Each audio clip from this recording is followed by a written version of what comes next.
Welcome to CB8 Speaks. My name is Ellen Polivy, and I'm a Community Board 8 member.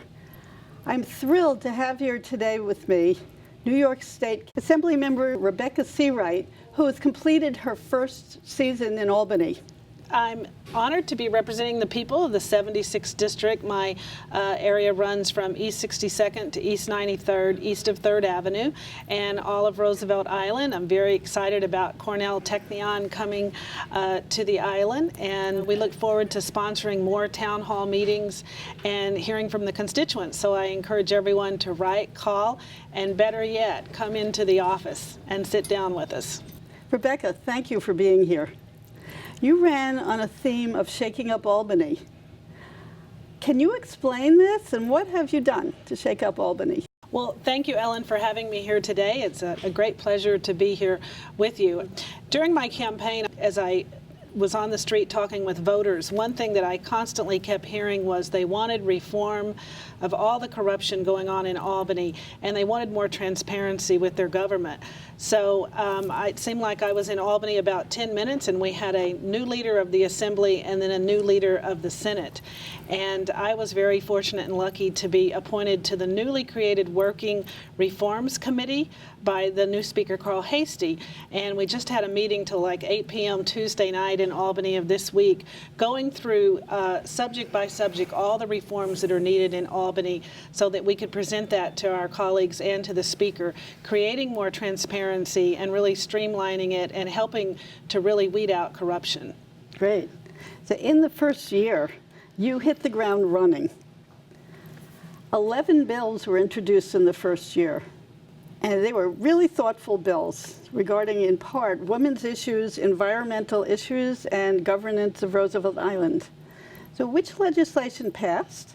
How did you come up with these bills so fast? Well, thank you for asking me that question, because I love talking about the 6 bills that passed, and each one has their own unique story. So I'm going to start first with Roosevelt Island, because I know you're a resident of the island and a community board member. The bill that I'm most proudest of and that we worked the hardest on was the Roosevelt Island bill, Public Purpose Funds bill. And the constituents came to me. This didn't come from lobbyists or advocacy groups. It came from constituents on the island who said their public purpose funds for their nonprofits had been frozen. I thought that was an absolute outrage. I immediately picked up the phone, called the governor's office, said we're going to host a town hall meeting on Roosevelt Island. We're going to unfreeze those funds. And they're like, well, wait a minute. Let's pass some legislation here, Rebecca. If you pass it, the governor has made a commitment, he'll sign it. So what froze these funds, and I think that's important to know, was the Budget and Authorities Office issued a ruling, a guideline, and it was strictly a guideline. So now this legislation that did pass clarifies it, so it gives REOC the authority to issue these public purpose dollars for the benefit of the residents on the island. So that's one bill that I was particularly proud of and pleased to be a part in changing that and clearing up the ambiguity on the purpose of that money. The second bill was another Roosevelt Island bill that I carried that passed the Assembly on the governance of Roosevelt Island. It unfortunately didn't pass the Senate, but we'll be back at it again next session in January. The third bill that I passed was an environmental bill, cleaning up the waterways. Chairman Englebright of the Environmental Committee was very supportive of this bill, and we worked very closely with his office to get it passed both in the Assembly and the Senate. And the governor has already signed that piece of legislation. Let's see, we also passed a bill that was featured in the New York Law Journal about a week ago, which is our spousal maintenance bill. In order to sit on the Judiciary Committee, which is one of the 5 committees that I sit on, you have to be a lawyer. And so I worked very closely with Chairwoman Helene Weinstein, who chairs the Judiciary Committee, to get this bill passed in both the Assembly and the Senate. It basically changes the law in terms of spousal maintenance and the formula used for child support payments. So people don't have to go back to court to modify their child support whenever their maintenance payments end. So lawyers in particular are not going to like this bill because it means less work for them, but it's good for families, and it receives so much support, and I encourage you to see the New York Law Journal article if you haven't already. So, you know, every day is a fight in Albany. You get one yes, you need 10 more yeses to get your legislation passed. And how would we see New York Law Journal. Absolutely. That's Just Google great. the New York Law Journal, and you'll see if you put in spousal maintenance law. I believe it was Wednesday a week ago that was featured in the Law Journal, and that'll pop up. And I'm happy to have anyone email my office or call my office at 212-288-4607, and we'll be happy to either mail you a copy of the article or email it. It was a very thoughtful bill, and I'm so glad you passed that. It's very important for families. Well, thank you. Thank you. It's part of my commitment to women's issues and family issues. And again, I can't take all the credit. I really thank Helene Weinstein, who's the chairwoman of Judiciary and has served in the legislature for so many years and has been such a dear friend and mentor and model to me on good legislation. That's great. What else have you passed? Let's see. We passed the two environmental bill, an insurance bill, passed two insurance bills helping small businesses to provide insurance to their employees. And so that was a really important piece of legislation that we worked with the Insurance Committee and Chairman Cahill on. We sponsored the waste transfer bill, which was something near and dear to my heart on the Upper East Side. Unfortunately, that did not pass, but I do want to mention it because we are going to continue the good fight, and we're going to sponsor some kind of anti-waste transfer legislation again this session. So we had 20 sponsors, almost 100% of the Manhattan delegation as a co-sponsor, which basically call on the DEC to have a public hearing and issue a supplemental environmental statement. And the residents of Roosevelt Island, which is also in my district, will be impacted by this waste transfer station from the air that's going to come across the water. So it's not all about what you passed, but also what you fought hard for that quite didn't make it for political reasons. But we're going to introduce some legislation on that again. So, you know, when I think, Ellen, about where we were a year ago when I took office, we inherited a shuttered office that had been shut by the prior speaker for 6 months. So the constituents on Roosevelt Island and the Upper East Side, they didn't have anywhere to go for their state assembly person. So when I think about what we've done, we've reopened the office, we've cleaned it out, we've set it up every single day. We're a storefront office. We have constituents coming in, asking questions, wanting help with their various issues with the government and issues that are not controlled by the government as well. And I look at, you know, where we are now. We've passed 6 bills.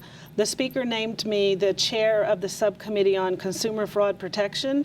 So we recently held a hearing. It's the first time a budget hearing on consumer fraud has ever been held in a member's district, and we did it at the Lenox Hill Neighborhood House on the Upper East Side. It's a nonprofit facility that's very familiar to seniors. It was very well attended, and we're looking to sponsor some legislation in January targeting senior fraud and the abuse that seniors face. So I think about where we were, what we've done, and where we're going in January, and the legislation that we're already looking to pre-file. You just said something that I'd like to ask you more about. You had mentioned it's the good fight for, is it political capital? It's important what you fight for in Albany. Is that because? Can you explain that? Well, you're not always going to be successful on every piece of legislation that you sponsor or you co-sponsor, but it's consciousness raising and awareness and bringing that to an issue. And I've had numerous discussions with advocacy groups, residents of the Upper East Side and Roosevelt Island about this waste transfer station on 91st Street. And, you know, my kids play soccer at Asphalt Green. They went to summer camp there, and it's really personal to me because it's been like a backyard to them. And a waste transfer station has no business being located right smack dab in this dense neighborhood, right in the middle of the largest nonprofit in my district. And so we didn't pass that legislation, but we're going to continue to fight and, you know, raise awareness that this needs to be stopped, and it needs to be addressed with a supplemental environmental statement, with a public hearing from the government. And, you know, when you think about it, that's not asking a lot. Asking a state agency to hold a hearing, I think, should be pretty simple and pretty easy. So it's all about really fighting for what you believe in and what your constituents want you to fight, because this office belongs to them, the community office belongs to them. And what I hear over and over again when I'm talking to constituents is They want a voice in Albany. They want to weed out the corruption. They want to fight this waste transfer station. So that's kind of how I gear my focus on legislation and what I push for. So which of these have made you most proud this year? Oh, that's real simple and easy. The Roosevelt Island Public Purpose Bill, because, you know, it just was such an example of the Budget and Authorities Office issuing this statement, which was merely a guideline, but it immediately froze all this funding and all this money. And to be able to pass that legislation really meant a lot to me, and I think it meant a lot to the community as well. So that's definitely something that I'm the most proud of, and it's nearest and dearest to my heart. So we're pushing every day. We expect the governor to sign it certainly within the next couple of weeks. That would be very nice. Yes. Now, Rebecca, you also co-sponsored about 120 bills, and I'm very impressed with that. That doesn't happen lightly. Could you tell us what's involved with co-sponsoring a bill? Basically, you get notices either online or a hard copy of all the legislation that's being sponsored by other members, and you're invited to sign on as a co-sponsor. In some cases, if there's something that I have a particular interest in, I'll call the sponsor of the bill and ask to be a majority co-sponsor of it and sign on immediately and start to push for its passage. So I can tell you there's a piece of legislation right now that I've signed on as a co-sponsor that affects NFL cheerleaders. They're not given the same benefits as other employees, and they're professional dancers. And given my interest in women's rights and being a strong feminist, I feel that professional dancers that are NFL cheerleaders should be treated like the other employees. And so that's something that's been pre-filed and that we've signed on to as a co-sponsor. Great. Can you tell us how a bill gets passed? There's an old saying that there's two things you never want to see made, and that's sausage and law, a piece of legislation, and all that goes into it. So the first thing you do is work with bill drafting, and you come up with the technical language that you want. Then you introduce the bill. You seek co-sponsors on it. The more co-sponsors you have, generally speaking, the better chance the bill has for passage. You start to think strategically how you can get this passed through the Senate, and you come up with a Senate sponsor. And then if there's any changes, the bill can go through several amendments or a series of amendments. And who does those amendments?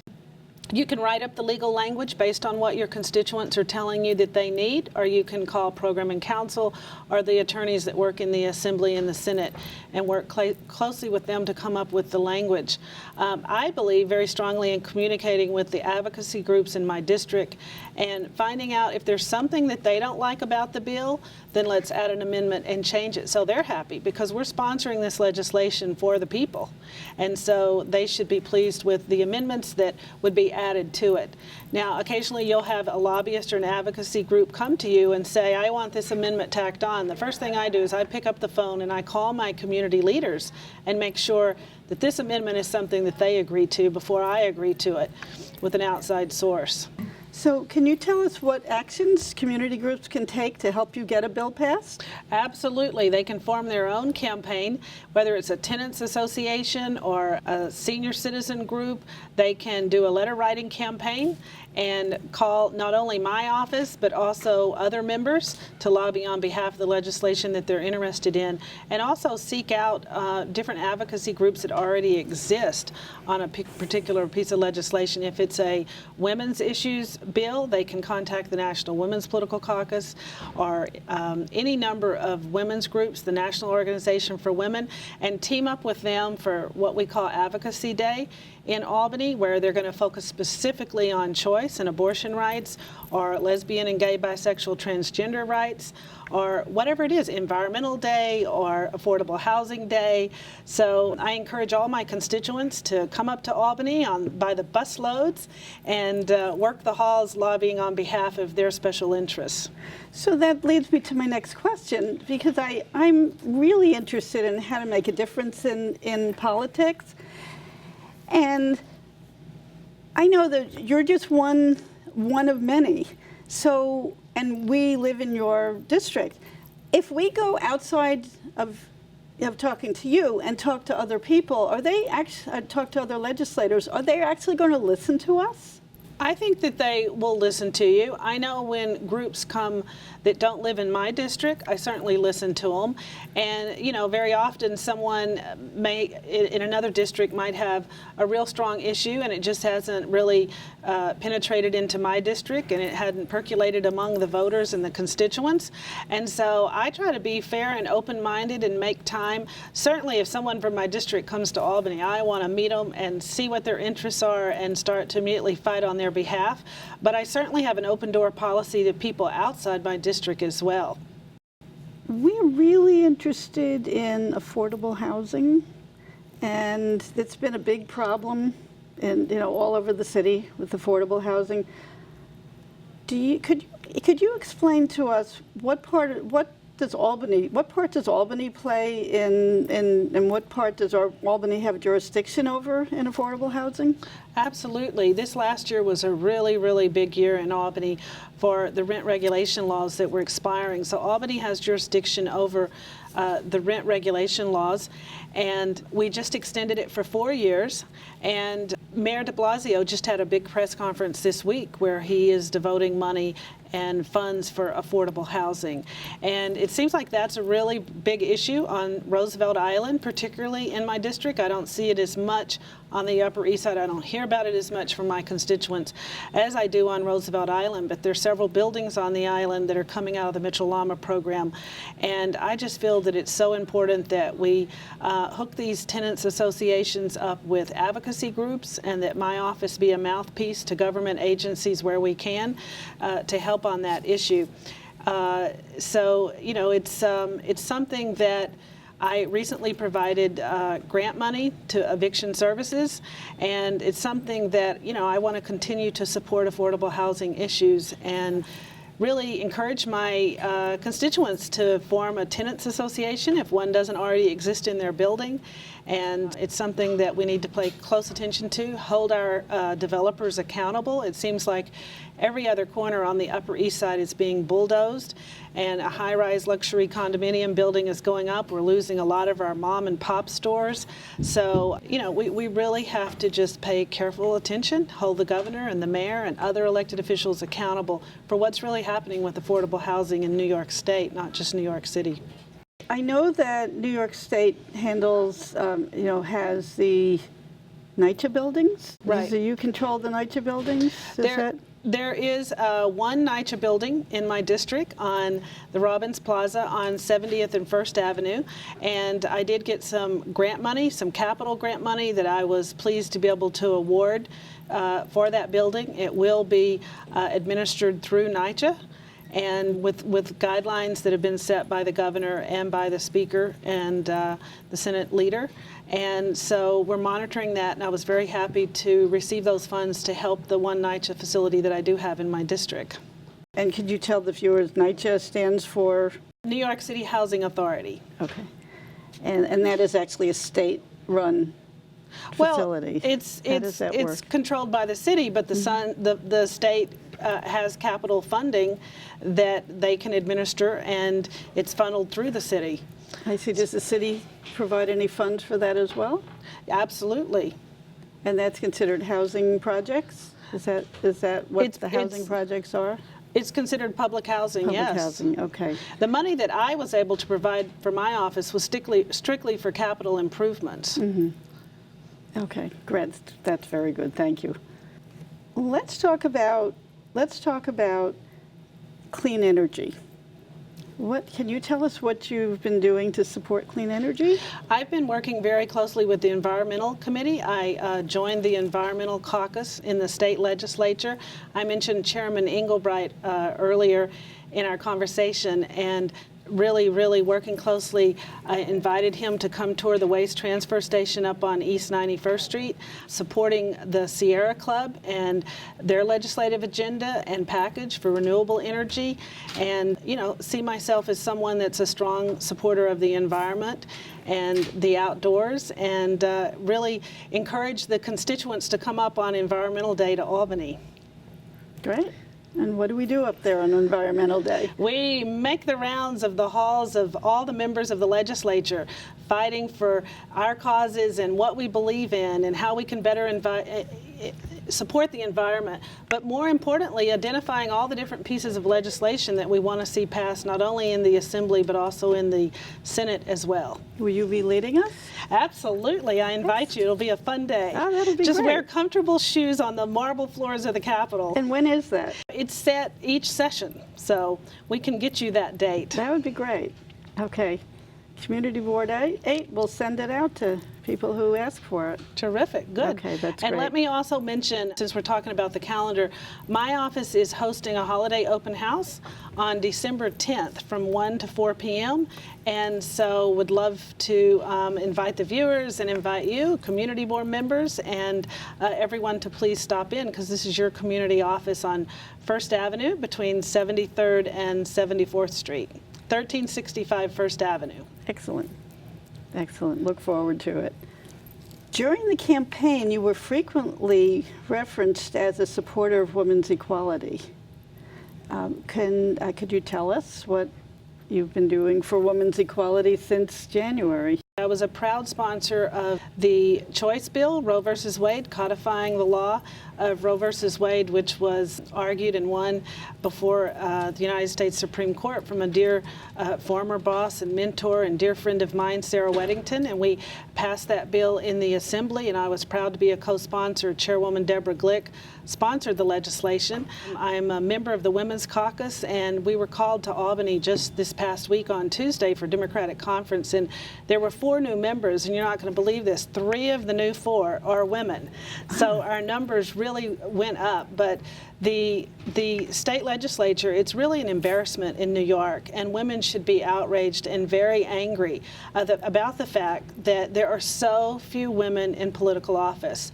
And I think this is a direct result of the fact that we don't have campaign finance law in place in New York State. We have it in New York City, but not in New York State. We have to really create an equal playing field so that more women, transgender, and minorities can run for political office and mount a good campaign and win. So I'm happy to be a member of the Women's Legislative Caucus, and the governor recently passed what was a package of women's equality bills, equal pay, and other issues, and I'm just really looking forward to seeing what our agenda is going to be this January coming out of the Women's Legislative Caucus. We have a new chair, Donna Lepardo, from upstate New York, originally from Staten Island, and she was just in New York City this past week. She's also on the reforms hearing, and she's doing a fabulous job leading the Women's Legislative Caucus. That's something near and dear to my heart, is to pass more bills creating an equal environment for women, not only in the workforce, but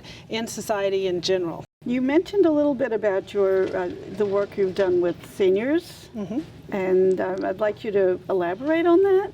Sure. Majority of the voters and residents in my district are senior citizens, and I will say I'm very happy that majority of the people that walk through our door are senior citizens, and it became obvious there was a real need to deal with consumer fraud, specifically as it relates to the senior citizen population. So I was very fortunate that the new Speaker, Carl Hastie, appointed me as chair of the Subcommittee on Consumer Fraud Protection. So we recently held this hearing that I mentioned earlier at the Lenox Hill Neighborhood House, and we're looking for some legislation to come out of that.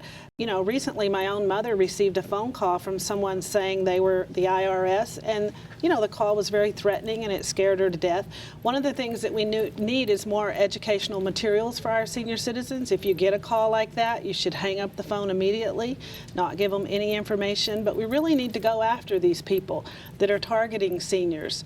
You know, we're working closely with the Attorney General's office, the District Attorney's office, AARP, and other advocacy groups to really figure out how can we address this in a better way, and how can we stop it altogether so the seniors are not victims of these scams and terrible illegal schemes that are going on.